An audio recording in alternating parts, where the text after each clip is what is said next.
Hi everyone, welcome you all in Law Vita. Here this is Aradhya Gupta. Today in this lecture we are covering a topic of UP Revenue Code, that is the important features or the main characteristics of the code. ठीक है, ये पूरा खुद में एक important question है, पूरा आ जाता है ऐसे कि एक्सप्लेन और discuss the features of the UP revenue code. तो इस लेक्चर में आपको बहुत अच्छे से 20 पॉइंट्स बताऊंगी जो कि आप अपने आंसर राइटिंग में लिख सकते हैं. ठीक है, चलो जल्दी जल्दी डिस्कस करते हैं. पहला है the repeal of 39 acts which are mention in schedule 1 which were either unused or ineffective and not applicable presently in the state. देखिए, जब ये एक्ट ये जो कोड इन्फोर्स हुआ 2006 में, उससे पहले भी विच इज़ वेरी ऑब्वियस बहुत से लेजिस्लेशंस प्रिवेल कर रहे होंगे which were dealing with the matters of revenue in the state, right. तो बहुत सारे एक्ट्स को रिपील किया गया था और उसके बाद ये कोड बना था, राइट, इन्फोर्स हुआ था. So there were total 39 acts जो कि इस कोड के शेड्यूल 1 में मेंशन भी हैं. ये कौन कौन से एक्ट्स जो थे वो रिपील किए गए, ठीक है, जो कि मतलब स्टेट की यूपी के स्टेट के करंट सिचुएशन में एप्लीकेबल नहीं हो रहा था या अनयूज थे या इनइफेक्टिव थे, उन सबको रिपील किया गया था. तो this was the first characteristic of the code. Second is the division of land in map and revenue code record showing मिन जुमला number which is explained in section 2 subsection 29. तो देखिए, इस कोड के अंदर बताया जाता है कि किस तरीके से लैंड का डिवीज़न होता है, मैप के थ्रू डिपिक्ट किया जाता है. और जो बाकी रेवेन्यू रिकॉर्ड्स हैं आपका किसान बही और फील्ड बुक्स वगैरह में जैसे दिखाया जाता है कि how the land the property of different individual is being divided, और वो मिन जुमला नंबर से डिपिक्ट की जाती है. मिन जुमला नंबर मैंने बताया था, ये नंबर होता है जो कि डिपिक्ट करता है हर पर्सन की फील्ड का कि उसका क्या कितना पार्ट है और थियोरेटिकली किस तरीके से वो पार्टीशन है. ऑल्दो हो सकता है वो फिजिकली पार्टीशन ना हो, बट थियोरेटिकली कैसे पार्टीशन है ऑफ डिफरेंट फील्ड्स वो मिन जुमला नंबर शो करता है, राइट. थर्ड फीचर है the constitution of revenue divisions and a separate cadre of revenue officers by the state government. तो इस कोड के विद इन स्टेट गवर्नमेंट के थ्रू अलग अलग रेवेन्यू डिविजन्स का कॉन्स्टिट्यूट किया जाता है, अलग अलग रेवेन्यू डिविजन्स स्टेब्लिश किए जाते हैं और उनके अलग अलग रेवेन्यू ऑफिसर्स अपॉइंट किए जाते हैं in separate cadres. Fourth characteristic is the determination of maintenance of boundaries, settlement of boundary disputes, and the right to recover the damages for the destruction of boundary marks. So within the provisions of the code, इस जो भी boundary related disputes हैं उनको settle किया जाता है, उनको maintain किया जाता है बाउंड्रीज़ को through different measures and provisions. इसके अलावा अगर किसी की बाउंड्री मार्क्स डिस्ट्रक्ट हो जाती हैं, ख़राब हो जाती हैं, तो किस तरीके से वो डैमेजेस रिकवर कर सकता है पर्सन. तो ये सभी चीज़ों के जो प्रोविजंस हैं that are being provided in this particular code. Next fifth is the mutation of names on the basis of succession और ट्रांसफ़र और विल और गिफ्ट. तो अब जब किसी की प्रॉपर्टी किसी और के पास ट्रांसफ़र होती है, this is what the concept of mutation, कि जो टाइटल है that transfers from one person to another in writing in records. तो अगर सक्सेशन के थ्रू या ट्रांसफ़र ऑफ प्रॉपर्टी या विल या गिफ्ट ऑफ प्रॉपर्टी के थ्रू अगर ट्रांसफ़र हो रहा है तो वो नेम्स का म्यूटेशन कैसे होगा. अब रिकॉर्ड्स के अंदर जिस पर्सन के पास हैंड ओवर हो गई है प्रॉपर्टी उसका नाम कैसे कैसे री एंटर किया जाएगा. तो उस सब का provision is provided in the code from section 33 to 35, right. Next characteristic is the issuance of record of rights, that is a किसान बही book, to every tenure holder by the revenue officer. तो हर tenure holder के पास उसको उसके field की या उसकी property की जो किसान बही है, किसान बही बुक या रिकॉर्ड ऑफ राइट्स है, रिकॉर्ड्स हैं, वो सब इशू किए जाते हैं किसके द्वारा, रेवेन्यू ऑफिसर्स के द्वारा विद इन सेक्शन 41. और गाइस मैंने किसान बही के ऊपर एक सेपरेट लेक्चर ऑलरेडी प्रोवाइड किया हुआ है, तो आप उसको डिटेलिकली ज़रूर स्टडी करना क्योंकि उस पर भी क्वेश्चन आ जाता है, राइट. ये हो गया 6. 7th है the protection of as a fructuary and hereditary rights of a person who has planted the trees on a public land.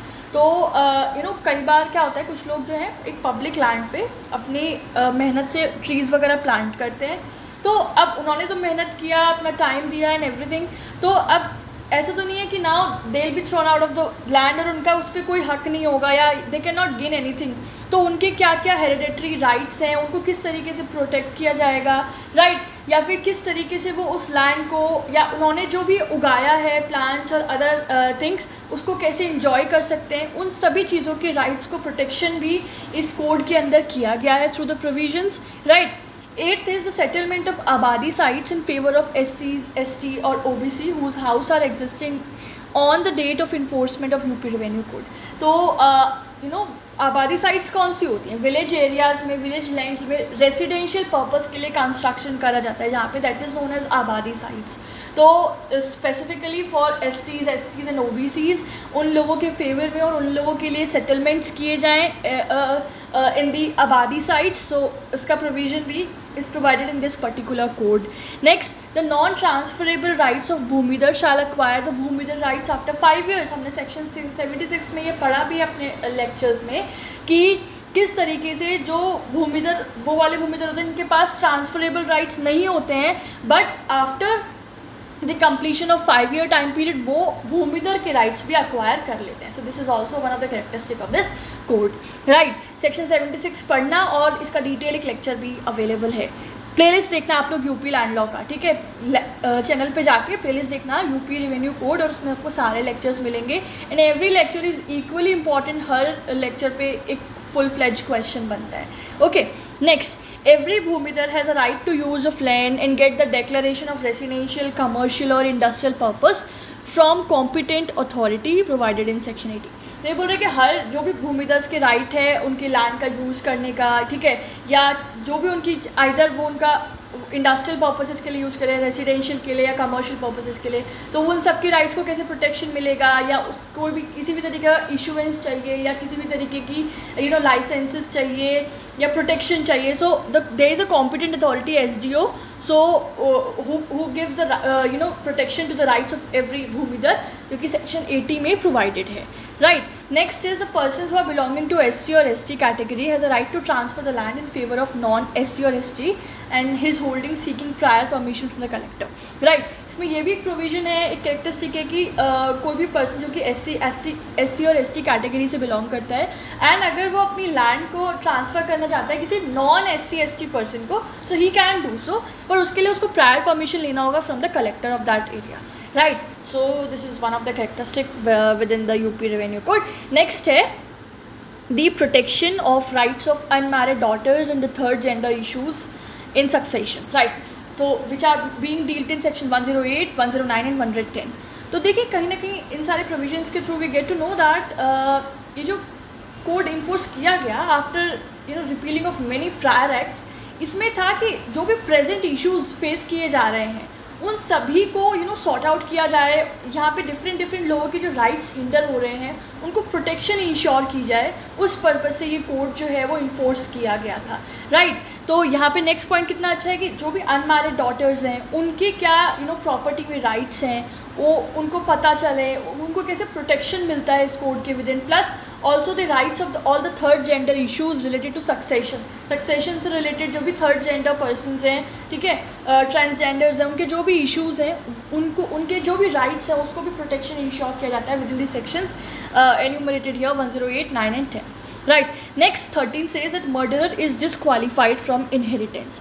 114 कहते हैं कि अगर कोई भी पर्सन किसी ने मर्डर किया है, ही हैज़ बीन प्रूव्ड और he has been declared as murderer, तो वो डिस्क्वालीफाई होता है फ्रॉम इनहेरिटेंस, उसको जो है प्रॉपर्टी में हिस्सा नहीं मिलेगा और वो इनहेरिटेंस की लिस्ट से he will be out. So this is provided in section 114। Next 14 says preference in favor of widow of physically disabled person at the time of grant of agricultural lease by the land management committee।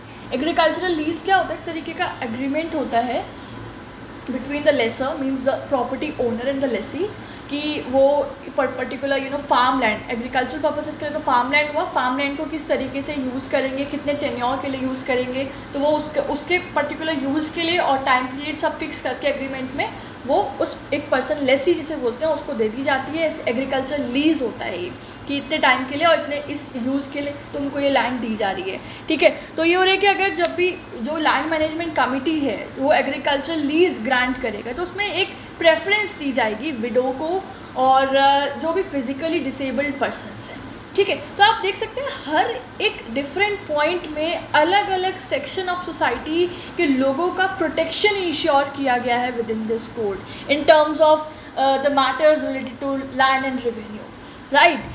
Next, 15 says the eviction of government lessee from land in case of failure to deposit of fees for more than 6 months or in violation of terms and conditions of use of lease land. तो ये बोल रहे हैं कि अगर government Lesi अगर 6 महीने हो गए और वो फीस नहीं पे कर रहा है, he has been failure to deposit the fees on time, तो वहाँ पे ये प्रोविज़न है कि उसको एविक्ट कर दो, उसको निकाल दो लैंड से, ठीक है। प्लस या तो उसने 6 महीने तक फ़ीस डिपॉजिट नहीं किया या फिर उसने जो भी लीज़ की टर्म्स एंड कंडीशंस थी उसका वायलेशन किया, उसका उल्लंघन किया, तो ऐसे में उस गवर्नमेंट लेसी को उस लैंड से एविक्ट किया जा सकता है एज पर सेक्शन 149।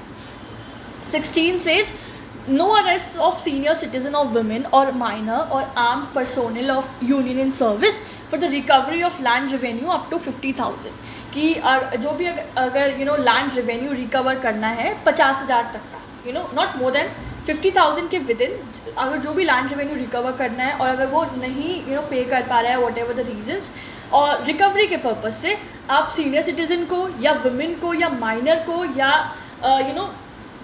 आर्मी से रिलेटेड जो कि यूनियन सर्विसेज का पर्सोनल है उन्हें आप अरेस्ट नहीं कर सकते हो। This is the provision of section 171, ठीक है। This is no arrest of senior citizen, women, minor, armed personal of union in service for the recovery of land revenue under 50,000, ठीक है। 17 the power to transfer of pending cases by board of revenue commissioner collector, ठीक है। मतलब जो भी pending cases है वो transfer किए जा सकते हैं from the office of board of revenue commissioner collector SDO।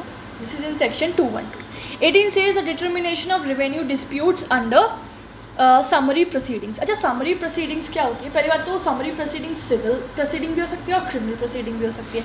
Basically summary proceeding का मतलब होता है बिना किसी ताम झाम, बिना किसी हार्ड एंड फास्ट फॉर्मेलिटीज़ के प्रोसीडिंग्स इनिशिएट करना या कंडक्ट करना। इसका मोटिव होता है स्पीडी जस्टिस इंश्योर करना या स्पीडी डिस्पोजल ऑफ मैटर करना। तो समरी प्रोसीडिंग्स यूज़ की जाती हैं या फिर इंश्योर की जाती हैं to determine the revenue disputes. 19 says the right to lodging of caveat before the revenue court. Caveat means कि let the other party be heard, मतलब you cannot provide you cannot make a final decision without hearing both the parties। तो एक request की जाती है court को कि कोई भी ऑर्डर्स किसी भी प्रोसीडिंग में पास ना किए जाएं जब तक पार्टी को हियर ना किया जाए without hearing the party who is filing the caveat. तो ये राइट है कैविएट का that he can lodge his caveat before the revenue courts, right? And the last is there is a provision for constitution of village panchayat committees. Village panchayat committees formulate की जाती हैं इस code के with in, उन लोगों का क्या role होता है, क्या फंक्शनिंग्स हैं, this all are mention within the code itself. So I hope आप लोगों को ये 20 प्रोविजंस और पॉइंट समझ में आए होंगे and they are very easy. मतलब अभी एक बार सुन लिया, चाहो तो एक बार और सुन लेना, into 2 में सुन लेना, एक बार लिख के देख लेना गाइस, हो गया, बहुत ईजी है, ठीक है। ओके, तो इस वीडियो के लिए इतना ही। आई होप आप लोगों के लिए यूज़फुल होगा, आप लोगों को पसंद आया होगा।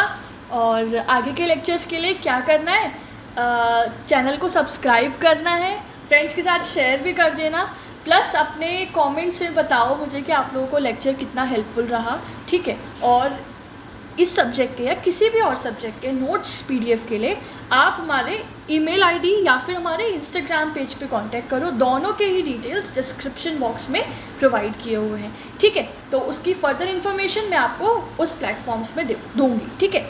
सो till then everyone, take care of yourself, keep studying, have a good day, bye bye.